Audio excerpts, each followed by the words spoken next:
बुरा नहीं माना, आप भी बुरा ना मानना, क्योंकि जहर मैंने ही पिलाया था।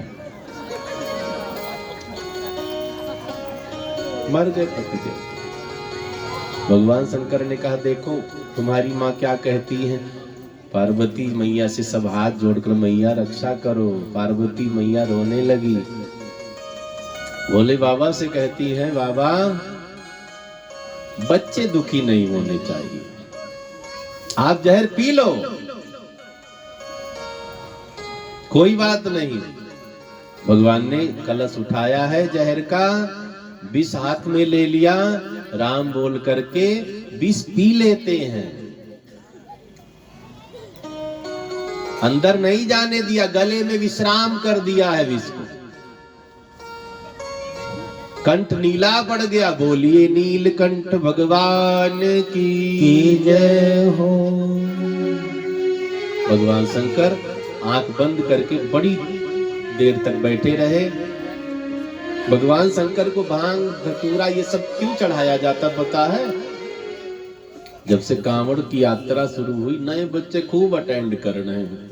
सुल्फा चर्च खरीद कर लेकर जाएंगे, बीड़ी में भरेंगे, लो भोलेनाथ भोग लगाओ, गांजा जलाया, भोले बाबा भोग लगाओ। एक बार मैंने देखा एक कांवड़िया शराब गिलास में डालता है, उंगली में लगाया, छींटा दे दिया, बाबा भोग लगाओ। मैंने कहा हद हो गई, यही दिन देखना बाकी था। हे भगवान उठा लो। आज के भगत लोग भोले बाबा को गंजेड़ी भंगेड़ी शराबी सब बना रहे हैं। ऐसे चलता रहा ना, 10-20 साल बाद मुहर लग जाएगी। शराबी कबाबी ऐसा ऐसा भजन सब बना रहे हैं। 10-20 साल और बीतने दो, भगवान कृष्ण को पक्का हमारा घोषित कर देंगे, गाने वाले पक्का हमारा बना देंगे। योगी है वो।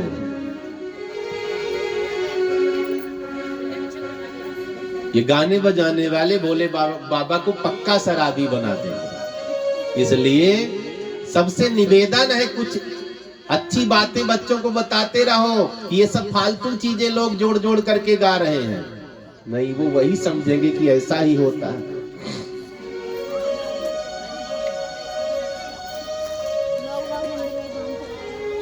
सागर मंथन होने लगा, दूसरा रतन निकला, तीसरा रतन श्रीमणि रंभा बारुनि, अमीय शंख गजराज, कल्पद्रुम शशि धेनु धनु, धनवंतरि विषवाज।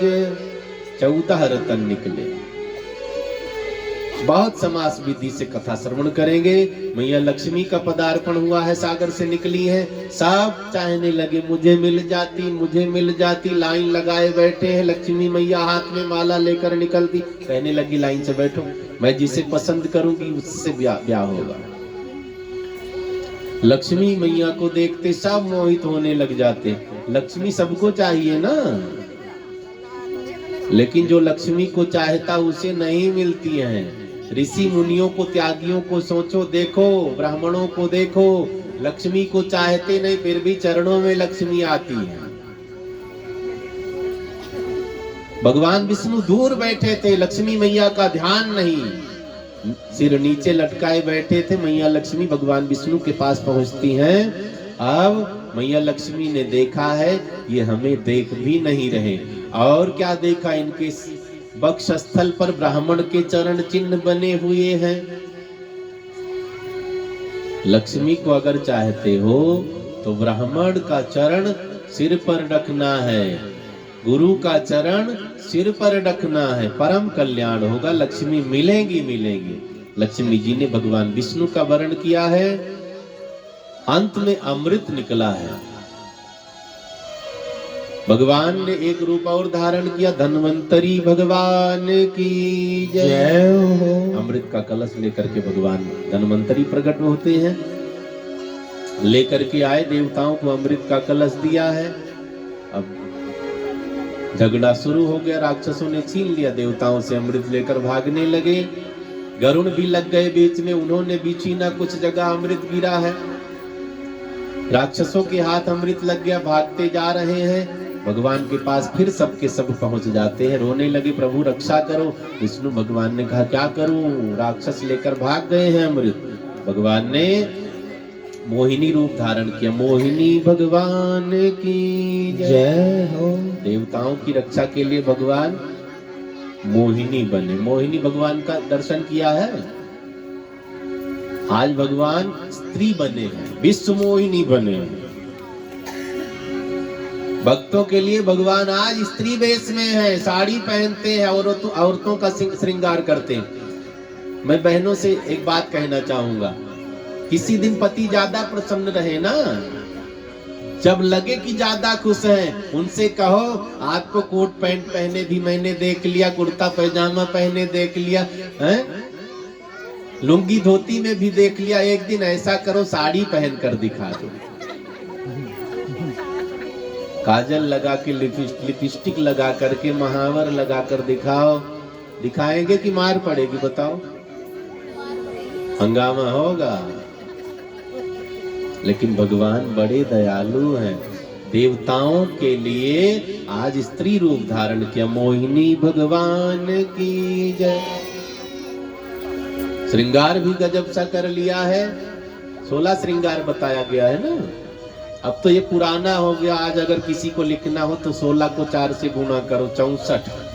हाँ, माताओं का गजब गजब श्रृंगार। एक ही नाखून में 3 तरह की नेल पॉलिश, ऊपर से डायमंड चिपका ले। अब अगर कुछ लिखा जाएगा तो ज्यादा। भगवान ने गजब श्रृंगार कर रखा है। आगे आगे भगवान जिधर राक्षस जा रहे थे, कमल का फूल लेते घुमाते, कमर मटकाते भगवान आगे। मोहिनी भगवान जा रहे, राक्षसों ने देखा घनघोर जंगल है, अकेली महिला, अकेली स्त्री, पीछे से तो बड़ी सुंदर लंबी चौड़ी दिखाई दे रही। भाग करके आगे पहुंचे, अब चेहरा देखा तो एकदम मंत्रमुग्ध हो गए। भगवान मोहिनी बने। मोहिनी का अर्थ ही सबको मोहित कर ले।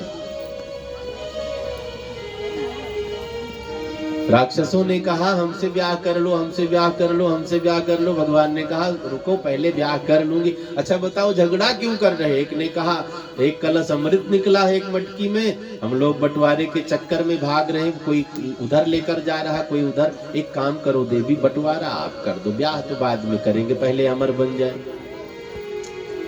भगवान ने कहा राह चलती स्त्री पर भरोसा नहीं करना चाहिए, धोखा हो सकता है। कई बार कई फंस जाते हैं। बस में बैठे यात्रा करने, बगल में सुंदरी और आकर के बैठ गई, तुरंत हालचाल नंबर एक्सचेंज हो गया। नंबर वो फर्जी वाला दे दिया उसने। रोटी टिफिन में बांध रखा था, आधा आधा खाना शुरू कर दिया। आइसक्रीम लाने गए, आधा आधा खाना शुरू कर दिया। लंबी यात्रा थी, गर्मी ज्यादा थी, पहचान भी ज्यादा, दोस्ती हो गई। लड़की ने कहा जाओ कोल्ड ड्रिंक लेकर के आओ। गए कोल्ड ड्रिंक लाने, थोड़ा दुकान दूर थी, इसने सब सामान इसके देख रेख में छोड़कर चले गए, लेकर सब गोल हो गई फ्रेंड्स। राह चलती स्त्री पर शास्त्रों में कहा गया भरोसा नहीं करना चाहिए। राह चलते पुरुष पर भी भरोसा नहीं करना चाहिए।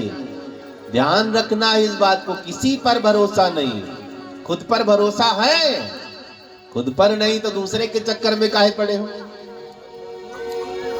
इसलिए भगवान ने सबको सावधान किया है, फिर भी नहीं मानते। हमने आपको भरोसा कर लिया, मान लिया है। भगवान ने कहा लाइन में बैठ जाओ, देवताओं को भी बुलाया, लाइन में बैठ जाओ। भगवान मोहिनी रूप धारण करके अमृत का बंटवारा कर रहे हैं। गुप्त रूप से 4 भुजाएं भगवान ने प्रकट की है। तो सागर मंथन से एक रत्न और निकला था, क्या था? मदिरा। जिधर राक्षस बैठे थे ना, उधर भगवान मदिरा का बंटवारा करके मस्त कर रहे हैं। जिधर देवता बैठे उधर अमृत का बंटवारा करके भगवान सबको मस्त कर रहे हैं। एक राक्षस, राहु नाम था, ध्यान से सुनेंगे। राहु ने सोचा कि राक्षसों का साथ बहुत कर लिया, देवताओं की लाइन में बैठूं, देखूं क्या मिलता है। अच्छे का संग देखो क्या मिलता है। बुरा व्यक्ति भी अच्छे का संग करेगा तो अच्छा ही होगा। एक राक्षस उठ करके चुपके से राक्षसों की लाइन छोड़ दी और देवताओं की लाइन में बैठ गया। अमृत भगवान बांटने में मगन थे, देखते राक्षसों को थे। अचानक राहु के हाथ में भी अमृत दे दिया। राहु ने फट पी लिया अमृत, कुछ अमृत पेट में, कुछ अमृत मुंह में। सूर्य चंद्रमा ने कहा धोखा राक्षस है ये। भगवान ने चक्र छोड़ा, मुंडी कटी, लेकिन पहले एक ही था, अब दो दो हो गए राहु केतु। रोने लगा राहु, प्रभु मैंने क्या गलती की थी, मैं सुधरना चाहता हूं, आपने मेरी मुंडी काट दी। भगवान ने कहा आप काहे चिंता कर रहे, अब तो अमर हो गए, नीचे का भी भाग अमर, ऊपर का भी अमर। सप्ताह में कितने दिन होते हैं? 7। ये 7 दिन और राहु केतु को जोड़ लिया, यही नवग्रह बन गए हैं। भगवान ने अमृत का बंटवारा किया है, देवता अमर होते हैं। अब पुनः युद्ध हुआ है, राजा बलि को जीत लिया है इंद्र ने, स्वर्ग पर निवास करते हैं। स्वर्ग मिल गया, फिर घमंडी हो गए। लेकिन राजा बलि ने धर्म कर्म करना बंद नहीं किया। अगर जीवन में ज्यादा धन चाहिए तो ज्यादा धर्म करो, धर्म से धन, फिर धन से धर्म, यही क्रम चलता रहता है। वैसे धर्म अधर्म की बातें सबको पता होंगी, ज्यादा बताने की जरूरत नहीं है। राजा बलि बड़े धर्मात्मा हो गए, देवता अमर हैं। राजा बलि ने फिर आक्रमण किया है, इस बार फिर इंद्र हार गए। देखो अमर होने के बाद भी हार गए। राजा बलि फिर इंद्र बन करके बैठ जाते हैं। इस बार देवता बहुत दुखी। मैया अदिति से कहते हैं, मैया अदिति ने कश्यप भगवान से कहा बच्चों की रक्षा करो। कश्यप भगवान ने कहा मैं कुछ नहीं कर सकता, भगवान कुछ करेंगे। दोनों ने मिलकर के भगवान को याद किया।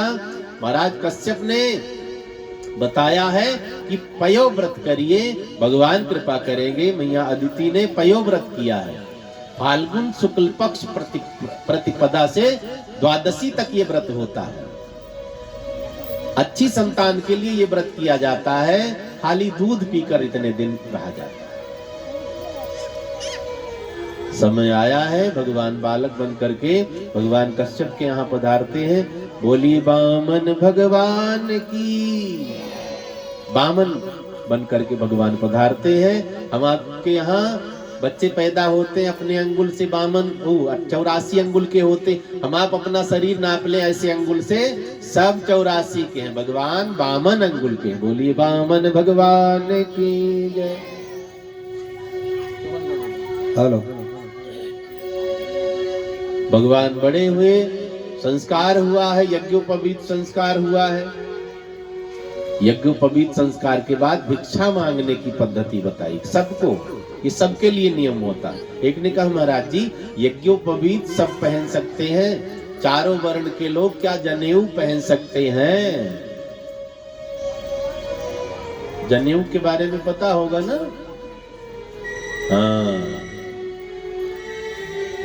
प्रश्न है क्या यज्ञोपवीत सब पहन सकते हैं? हाँ, ये चारों वर्णों के लिए बनाया गया। ध्यान से सुनेंगे। ब्राह्मण, क्षत्रिय, वैश्य, शूद्र सब यज्ञोपवीत पहन सकते हैं। थोड़ा छोटा होता है। ब्राह्मण का 96 अंगुल का, ऐसे 3 बार लपेट, 96 बार लपेटा जाएगा जब बनाया जाता है। वो पहले तकली होती थी, उससे बनाया जा कच्चा सूत का, अब तो सब रेडीमेड आ रहा है।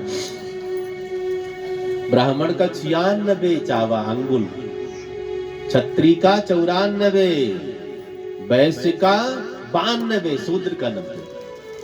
यज्ञोपवीत का अधिकार सबको है, लेकिन यज्ञोपवीत पहनने के बाद हमारा पुनर्जन्म होता, हम द्विज बनते हैं। द्विज का मतलब जिसका दोबारा जन्म है। झूठ नहीं बोलना है, पाप नहीं करना है, जैसा तैसा खाना नहीं है, ठगना नहीं है। कहां कर पाएंगे सब?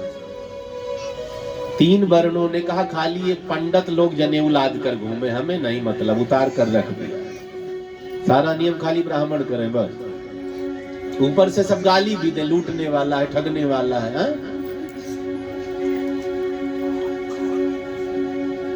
अब अगर हम लोग ज्यादा नियम करने लग जाए ना, सब कहेंगे बड़ा ढोंगी हो गया है। अब किसी के घर जाओ, वही बिस्तर पर लाकर खाना रख देंगे। अगर कह दो हम ऐसे नहीं, बड़ा ढोंगी हो गया। अब बताओ, हम लोग जितना ज्यादा नियम करेंगे आशीर्वाद उतना ज्यादा लगेगा। नियम नहीं करेंगे तो हम भी भ्रष्ट हैं, आप तो है ही है, तो हमारा आशीर्वाद कैसे लगेगा? इसलिए अगर कोई नियम कर रहा है हम उसकी बड़ाई करें, बुराई ना किया करें। कई घर में हमने देखा है बूढ़ी बूढ़ी माताएं बड़ा नियम करती हैं। स्नान करके भोजन बनता है, स्नान करने के बाद भोजन किया जाता है। अब तो यहाँ 15-15 दिन नहाते ही नहीं, गजब हो गया। सुबह उठो, जल्दी उठने का संकल्प लो। जो भी काम है खेती बाड़ी वाला जो भी आप निपटाओ, स्नान समय से करो, थोड़ा 10-5 मिनट पूजन करो, फिर भोजन करो। चाय पानी आप बिना नहाए ले सकते हैं। अंदर भी तो भगवान है, आत्मा परमात्मा। बिना नहलाए भगवान को भोग लगाओगे अंदर? खुद को सुधारना, खान पान को सुधारना है, खुद को संयमित बनाना है, जीवन में झूठ नहीं बोलना, अच्छा नियम करना है, दिन भर मोबाइल बैठकर नहीं देखना है। अब तो लगभग 5-5, 7-7 घंटा सब मोबाइल में ही टाइम दे देते हैं। हर चीज का टाइम फिक्स करो, पूजा करने का, खाने का, पीने का, उठने का, बैठने का, सोने का टाइम फिक्स होना चाहिए। खेलना भी जरूरी, मोबाइल भी देखना जरूरी, टीवी भी देखना जरूरी, थोड़ा योगा एक्सरसाइज करना भी जरूरी है, घर का काम करना सब जरूरी है, भजन भी जरूरी है। भगवान ने भिक्षा मांगी है, किसी ने कुछ प्रदान किया, किसी ने कुछ प्रदान किया। मैया पार्वती अन्नपूर्णा बनकर पधारती, ढेर सारी भिक्षा दी है, सब समेट करके भगवान मैया अदिति की झोली में भिक्षा डाल दी। मैया ये तेरी भिक्षा रही। मैया अदिति ने कहा इतने से काम नहीं चलेगा, मुझे त्रैलोक्य की भिक्षा चाहिए। मैया त्रैलोक्य कहाँ मिलेगा? राजा बलि त्रैलोक्यपति, उनके पास जाओ।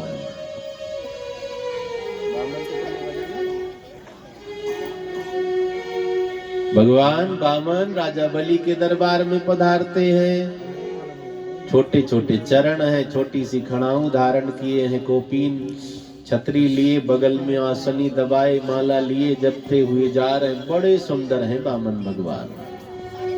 राजा बलि अश्वमेध यज्ञ कर रहे थे। प्रकाश प्रकट होता है। राजा बलि ने गुरुदेव से कहा, गुरुदेव लगता भगवान सूर्य मिलने के लिए आ रहे हैं। गुरु जी ने कहा हाँ, सूर्य नहीं तो चंद्रमा जरूर होंगे। राजा बलि दौड़ पड़ते हैं। दौड़ते दौड़ते नजदीक गए तो क्या देखा, छोटे से ब्राह्मण देवता साष्टांग हो गए, दंडवत प्रणाम किया है चरणों में। ब्राह्मण की कोई उम्र नहीं देखी जाती, सम्मान करो आशीर्वाद मिलेगा ही। छोटे से भगवान राजा बलि त्रैलोक्यपति है, तीनों लोकों का मालिक कौन था उस समय? राजा बलि। राजा बलि ने लेट करके गुरुदेव के महात्मा के भगवान के चरणों में प्रणाम किया है और उंगली पकड़ के धीरे धीरे लिवा करके मंडप के समीप आते हैं। राजा बलि की बेटी रतनमाला ने देखा, बड़ा सुंदर बालक है। मन में सोचती है मेरा बालक होता तो बहुत अच्छा। राजा बलि गदगद हो गए, प्रभु आप पधारे, मैं धन्य हो गया। आप मेरे यहाँ यज्ञ में पधारे, कुछ मांगो। भगवान और माला जपने लग गए। मांगने के लिए कुछ दिखावा भी करना पड़ता है। राजा बलि ने कहा, प्रभु कुछ तो कहो। कुछ नहीं बोल रहे, कुछ तो कहो। राजा बलि ने सोचा बच्चे ना बोलते हो तो ब्याह की बात करो, खुश हो जाएंगे, बोलेंगे। राजा बलि ने कहा कहो तो आपका ब्याह करवा दूं। भगवान ने माला झोली टांग ली। राजा बलि ने कहा ब्याह करवाऊं? भगवान ने कहा ब्याह तो बड़ी अच्छी बात है, करवा दो, लेकिन दुल्हनिया रहेगी कहाँ? अकेले तू छतरी में रह लेता, पेड़ के नीचे रह लेता, दुल्हनिया आएगी कहेगी महल बनवाओ। महल कहाँ से? राजा बलि ने कहा आप त्रैलोक्यपति के सामने खड़े हैं, महल दे दूंगा। वामन भगवान ने कहा खाऊंगा क्या? इतना दे दूंगा कभी खत्म नहीं होगा। भगवान ने कहा झंझट में नहीं पड़ूंगा। मुझे कुछ नहीं चाहिए। राजा बलि ने कहा मेरे यहाँ आप पधारे ब्राह्मण देवता, अगर वैसे जाओगे तो मेरा नाम खराब होगा। वामन भगवान हंसने लगे, मुझे पता है तुम्हारा खानदान दानियों का है। आपके पड़ बाबा महाराज हिरण्याक्ष हिरण्यकश्यपु ने अपनी उम्र दान कर दी थी मुझे। अब ये नहीं कह रहे हैं कि मैं वही हूँ, ये समझ भी नहीं पा रहे। राजा बलि से कहने लगे तुम्हारे पिता बैरोचन ने अपनी उम्र दान कर दी मुझे, बड़ा दानियों का खानदान तुम्हारा है। राजा बलि ने सोचा देखने में छोटे दिखाई देते हैं, इतनी बड़ी बड़ी बात। भगवान ने कहा चलते चलते पांव घुस गए, बहुत पुराना हूं मैं, 52 अंगुल का रह गया हूं, बड़े पुराने हैं। राजा बलि ने कहा तो मेरे से भी कुछ मांग लीजिए। भगवान ने कहा जब जिद कर रहे हो तो मैं कुछ मांगता हूँ, आपको देना पड़ेगा वरना बात बिगड़ जाएगी। मैं मांगता नहीं, आपके कहने पर मांग रहा हूँ। राजा बलि ने कहा मांगो। भगवान ने कहा 3 पग भूमि मुझे दान कर दो। कहीं बैठता हूँ साधना करने के लिए, लोग उठाकर भगा देते हैं, कहते हैं जमीन कब्जा कर लेगा, मंदिर बना देगा। जमीन मेरे नाम संकल्प करो। राजा बलि हंसने लगे, आप बड़ी बड़ी बात करते थे, मैंने सोचा बड़े ज्ञानी हैं, लेकिन आप अब छोटी बात बच्चों की बात करने लगे। 3 पग जमीन लेकर क्या करोगे? जहां तक आपकी नजर जाए मैं आपको दे रहा हूं। भगवान ने कहा इतना लालची नहीं हूं, मुझे ज्यादा लालच में न डालो, मुझे ज्यादा नहीं चाहिए, 3 पग जमीन चाहिए। ये भी ना सोचना अपनी बड़ी बड़ी टांग से नाप करके रख दो, पैर भी मेरे होने चाहिए। पदानि त्रीणि दैत्येन्द्र सम्मितानि पदामम। हे दैत्येन्द्र 3 पग भूमि चाहिए, पैर भी मेरे ही होंगे। राजा बलि ने कहा बच्चा है, बड़ा नटखट। कई बच्चों को आपने देखा होगा, रोएंगे 3 घंटा, पूछो क्यों रो रहे, कहेंगे टॉफी चाहिए 2 रुपए वाली। 3 घंटा रोए 2 रुपए के चक्कर में, ले लो जाओ। राजा बलि ने सोचा बच्चा ही तो है, क्या मांगेगा वो। वामन भगवान ने कहा संकल्प करो। हाथ में जल लिया संकल्प करने के लिए।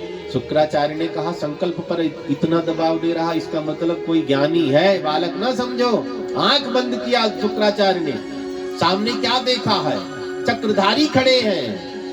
आंख खोली, राजा बलि से कहा रुक जाओ, ये कोई 52-53 नहीं है, ऐसा बैरोचने साक्षात विष्णुरव्यया कश्यपादितेर जाता देवानाम कार्य साधका।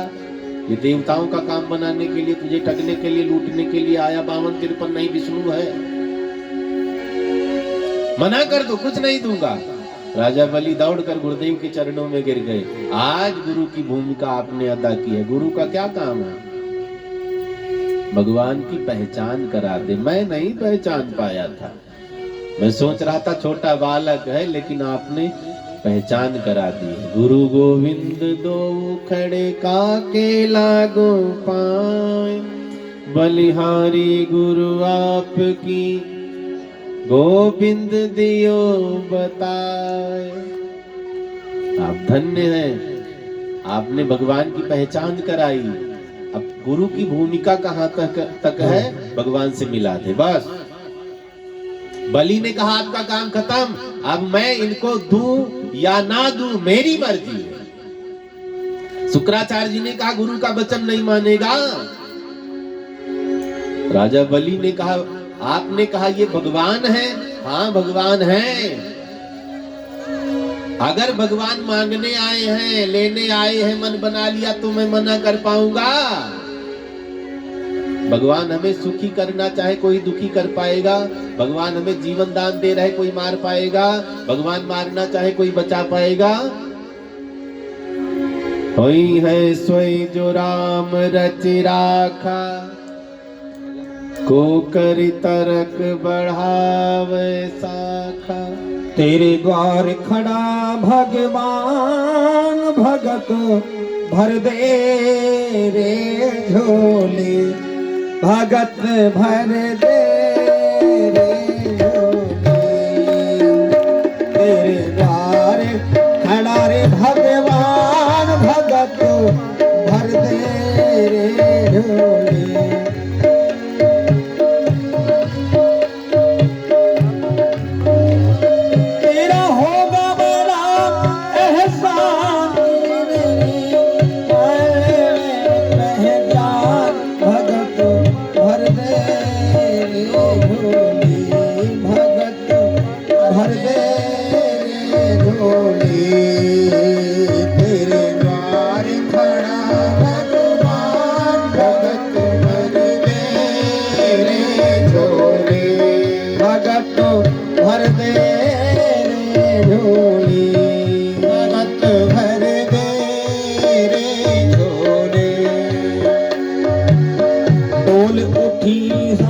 धरती देखी रे डोला गगन है सारा, डोल उठी सारी धरती देखी रे डोला गगन है सारा।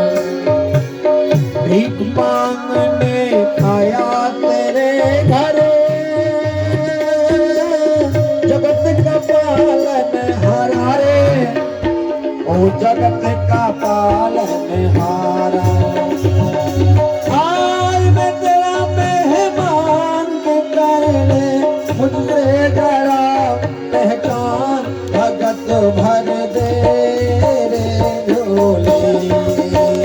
तेरे पाल भगवान भगत भर दे रे झोले, ओ भगत भर दे रे झोले, भगत भर दे रे झोले। तेरे द्वार खड़ा रे भगवान भगत भर दे रे झोले, द्वार खड़ा भगवान भगत भर दे रे झोले। आज लौटा दे सर्वस्व अपना, मानने मेरा कहना। आज लौटा दे सर्वस्व अपना, मानने मेरा कहना। आज लौटा दे रे सर्वस्व अपना, मानने मेरा कहना। आज लौटा दे सर्वस्व अपना, मानने मेरा कहना। मिट जाएगा पल में तेरा हो, मिट जाएगा पल में तेरा जन्म मरण का फेरा रे, जन्म मरण का फेरा। तू क्षण सगर अभिमान कर ले, तू ही मुझे अवदान भगत भर ले रे, भगत भर ले रे झोली। जय हो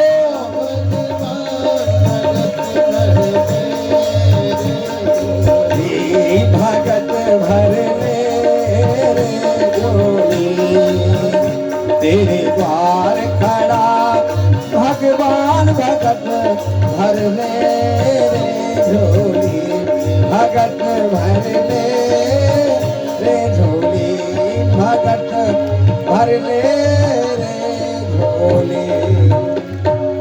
राजा बलदेव से कहा, भगवान का आपने दिव्य दर्शन करवाया है, अब ये जो मांगेंगे मैं दूंगा, क्योंकि नहीं दूंगा तो भी ये ले लेंगे, क्योंकि परमात्मा है, वही है, इसको ही जो